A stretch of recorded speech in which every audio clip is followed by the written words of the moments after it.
shows her walking through her mother's bedroom, and she points at the motion with her hand. At that point, that was a very hard pill to swallow.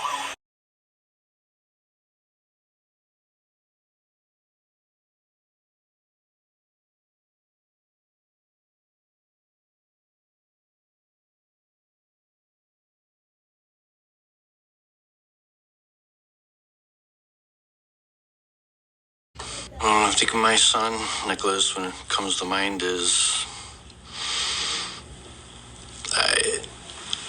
I'm lost. I can't believe what happened and just dumbfounded, and I actually don't know how to feel anymore because of it. My mind's been rewired to think differently now. It's hard. Everything's hard. My son, Nick, his side of the story told, and because her side is getting all this attention left and right, and he didn't get nothing. I believe Gypsy was just using him. She may have had a slight feelings for him, but when she got him in, reeled him in to her plan, discarded she's him. pretty much started losing interest in him until after the deed was done, and then boom, threw him under the bus. I felt compassion because of what her mother did to her, but and in retrospect, what she learned all those traits from her mom and turned around and used them on my son, and to get out of her situation, all the press and everything that was being focused on this case, it just made me become more of a hermit. I didn't want to leave the house. Afraid somebody's going to notice me and, hey, you're a Cody John or whatever. Is that your son? I didn't want to deal with any questions. This birthday card I received from my son on my last birthday is on your birthday and always wishing you a very happy birthday. It's a happy birthday, Dad. How old are you now? 51? Yeah, that sounds correct. 51. Well, happy 51st birthday. Remember, it's just a number. If you feel you're young, then you are. I wish I could spend your birthdays with you. God willing, maybe I'll still get that chance in another birthday. I know it's hard being this far away. Please be strong.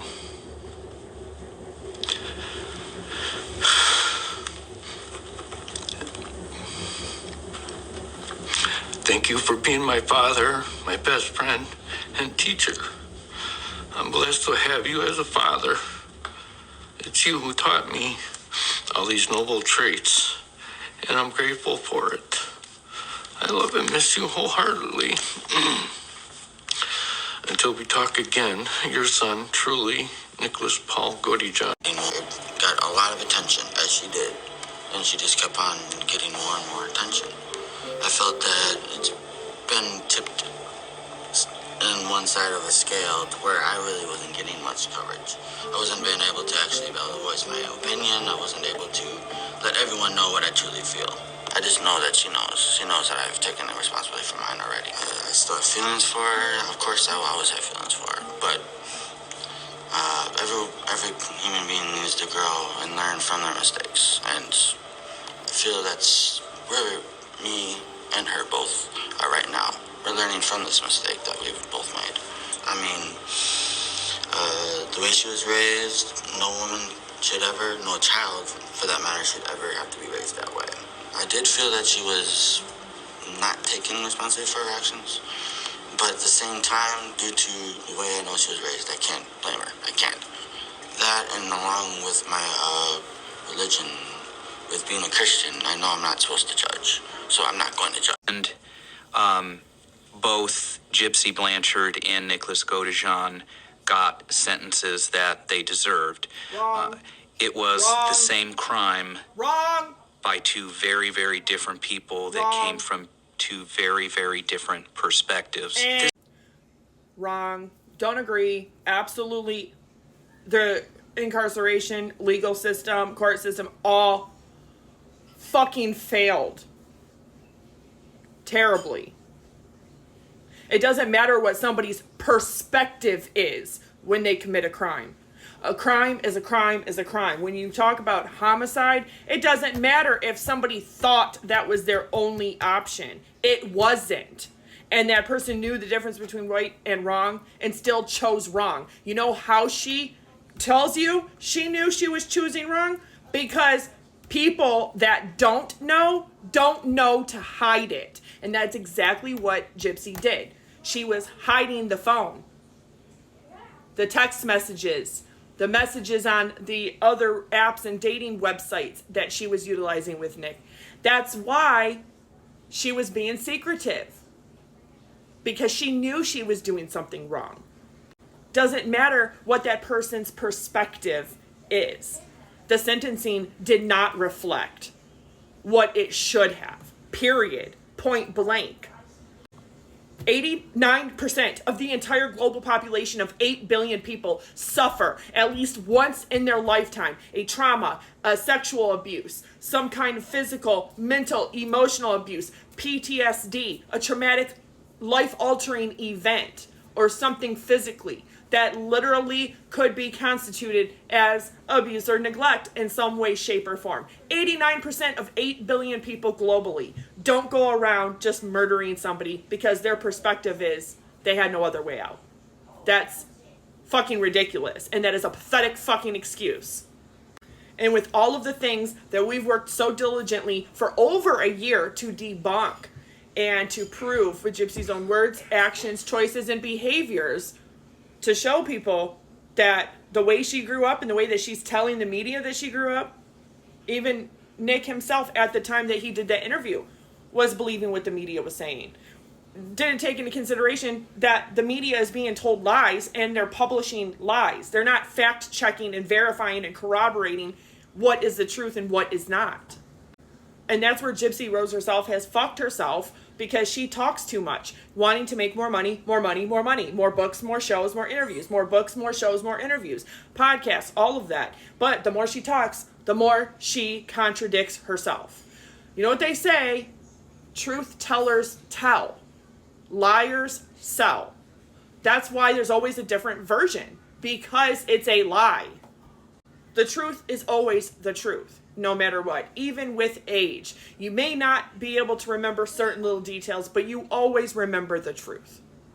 Truth tellers tell, liars sell.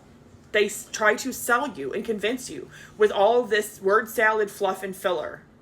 And a bunch of vocal disfluencies, which is technically a speech impediment, like and like man, y'all, and like yeah, that. But the most heinous and disgusting thing of all is Gypsy Rose going on the interview. And if you want to watch the interview she did with Cal Lowry, it is in full because I purchased it. It is in full on my YouTube channel, straight out of context. You can feel free to go clip it as long as you credit me, because I did purchase it by fair use and law. I'm allowed to post it, and I'm allowed to share it with whoever may want to take bits and pieces or watch it and may need any of those little clips. But the most heinous thing of all that she discusses in the book and in that interview specifically is speaking about Nicholas Godejohn's mother. And I'm not even going to get into that, and I'm not going to talk about it because it's disgusting and it's fucking disturbing that she caused all of this, and the repercussions and the ripple effect from her actions, her choices, her words, her behaviors, and her crime, and dragging somebody with autism into it, making him believe that she was his soulmate and it was this magical time and this once-in-a-lifetime thing, and that he really did have, for once, a connection with a female and a love and a spiritual connection there when she did not feel that way. She was using him as means to an end. It's disturbing. It's grotesque. It's pathetic. And then she goes on to actually talk about Nicholas's mother, which I would never do, other than people have shared her obituary, and where you can go on Legacy and share a candle or flowers or write condolences. That's it. But talking about it is absolutely heinous. She's a beast. Yeah.